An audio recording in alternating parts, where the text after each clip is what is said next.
Hi, my name is Mark, and whether you're a part-time, full-time mechanic, or even a guy that works out of his garage on the weekend servicing his own vehicle, I'm going to show you some simple ways to service and repair your vehicle with our how-to videos. Let's get started.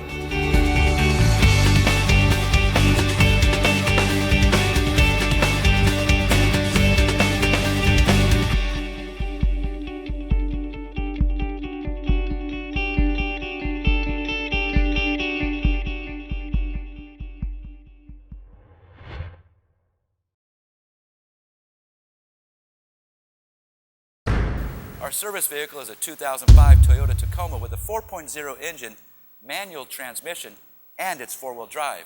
Preventative maintenance is a key for all vehicles. I'm going to show you how to properly change the brake fluid in this vehicle. Let's take a look up underneath the hood, and I'm going to identify the master cylinder for you.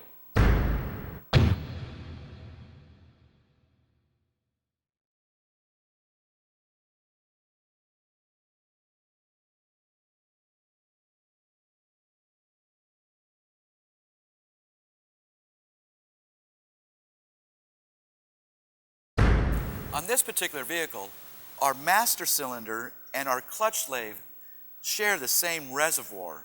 Some vehicles have separate for master and slave.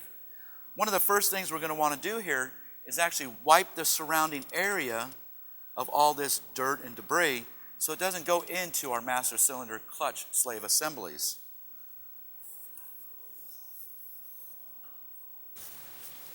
It's always a good idea to actually wear eye protection and gloves when dealing with brake fluid. Another thing to remember is if this brake fluid gets on the surface of the paint, it will take the paint off like paint remover. As you can see, it appears that our brake fluid is pretty dirty. So let's just go ahead and we're going to remove this cap. There's actually a screen in here. You can twist it and pull it up out of there. By removing this screen, that's going to allow us to get as much of this dirty fluid out as possible. We're going to take our baster,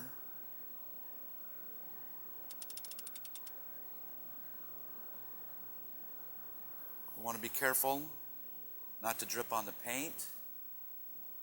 Now that we've got as much fluid out of this as we possibly can, what we want to do is we want to replace it. This particular vehicle is .3. Some vehicles take .4, some take .5. And slowly refill our reservoir. That looks good. We're going to reinstall our screen.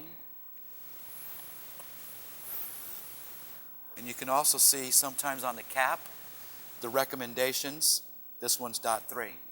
So what we've done is we've jacked up our vehicle, put it on safety stands. We've made sure that our truck was secure. We removed our wheel so we can access our bleeder screws. We're going to want to use a box end. This is going to prevent us from stripping our bleeder valve. We have a catch can right here that we're going to put on the end of our bleeder to catch our excess fluid. The procedure is pretty simple. You're going to need an assistant. Our assistant is going to pump the brakes 3 times, then hold them. I'm going to release or open our bleeder valve, and then the fluid's going to come out. I'm going to say open, he's going to say down. I'm going to lock it. I'm going to say up, and we're going to do the same procedure 3 or 4 times or more or less to get clear fluid out of our tube. What we're going to want to look for is also bubbles running through our tube. This may be an indication that we have a bad wheel cylinder or a line leak someplace. So let's go ahead and get our assistant in our vehicle. I'm actually going to take our wrench, put our tube on, and now we're ready.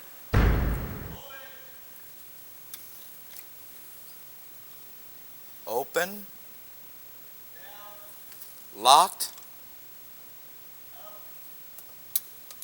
open, Locked.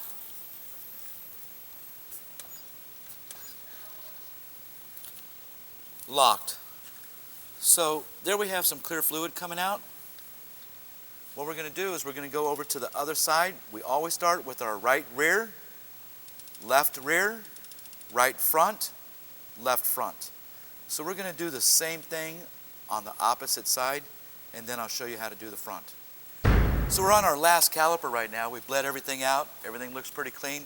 The last one here on the front, what we want to do, while you have your tires off, go ahead and give a quick glance at your pads right here. Make sure that they have adequate thickness. You also want to check the rotor quickly just to see if there's a lip on the edge. That would be an indication that it's time to either have them turned or replace. So let's just go ahead. We're going to put our wrench back on our bleeder. Take our bottle. Eyewear. Go ahead, pump our brakes. Open. We have nice clean fluid coming down through here now. Locked. Go ahead, pump it again. Oh yeah, we got a good flow and everything's nice and clear. Locked. So we're going to go ahead, put our tire back on, and we're going to take this for a road test. So there you have it. I just shown you how to change the brake fluid in this master cylinder, and most cars is the same procedure. We just test drove our vehicle and everything was fine. After we came back, we checked for leaks